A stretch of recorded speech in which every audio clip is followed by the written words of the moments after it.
Fala galera, beleza? Professor Juarez na área. Hoje o tema é Roma e o processo de expansão. Então vamos lá, essa também foi um tema cobrado no Enem, nós tivemos mais ou menos duas questões e aqui está na competência 2, principalmente que fala sobre a relação de nação com nação e o processo de dominação. Primeira coisa que é muito importante entender em Roma, como nós vimos em outros vídeos, é que Roma estava passando por um processo de conflitos sociais.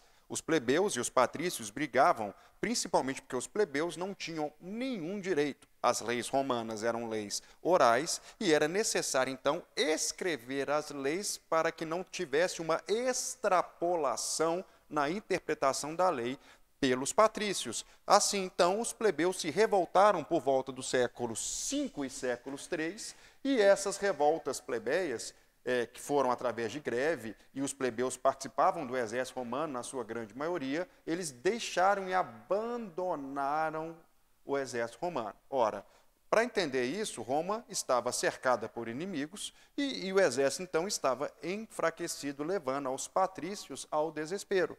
Por isso, os patrícios, então, aceitarem escrever as leis, criarem as leis, deixarem de ser orais e passar a ser escritos, e os plebeus, de certa forma, conseguirem alguns ganhos na sociedade. Não conseguiram a igualdade, isso é importante. Quando eu falo igualdade aqui, julga igualdade perante a lei.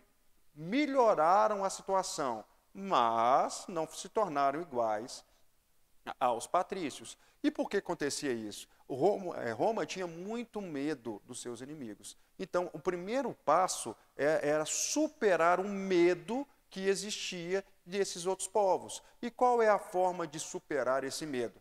Entrando em guerra, ganhando batalhas. Então, a expansão está atrelada à questão de superar o medo dos outros povos. Roma, assim, então, superando esse medo e resolvendo as questões internas, sociais e políticas, pôde, então, montar uma máquina de guerra gigantesca e começar um processo de expansão. Então, essas revoltas plebeias estão inteiramente ligadas a Roma e a sua expansão, que vai acontecer no século III.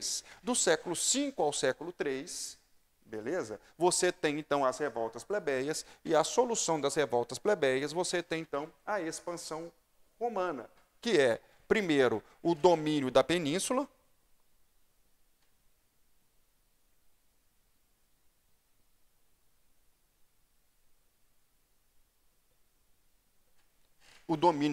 Itálica, e também, depois disso, segundo, o domínio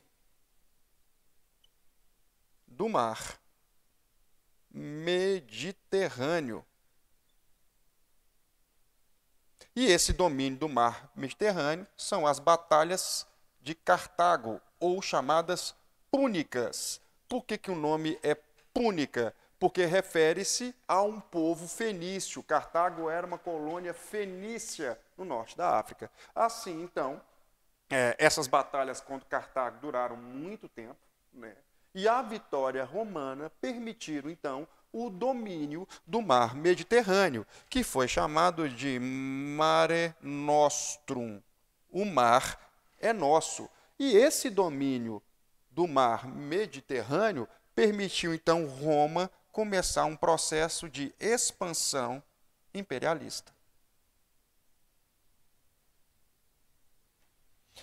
E esse processo de expansão imperialista, então, fez que Roma começasse a se enriquecer e começasse principalmente a entrada de escravos, levando, então, ao que nós chamamos de ciclo natural de vida romana, a entrada de escravos, ocupavam o lugar dos plebeus nas plantações e os plebeus iriam para o exército. Enquanto Roma era formado por cidadãos, né, e por esses generais, Roma começou um processo de expansão muito rápido imperialista. De aí, até recebendo agora o nome de império.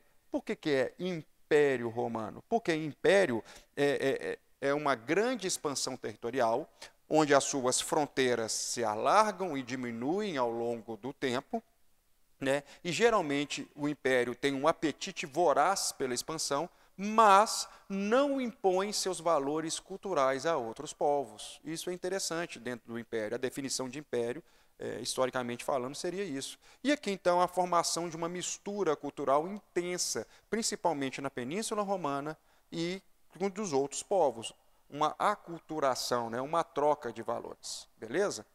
Então, a partir dessa expansão imperialista, a Roma conseguiu, então, a ter terras extrapeninsulares. Saiu da península para o mundo.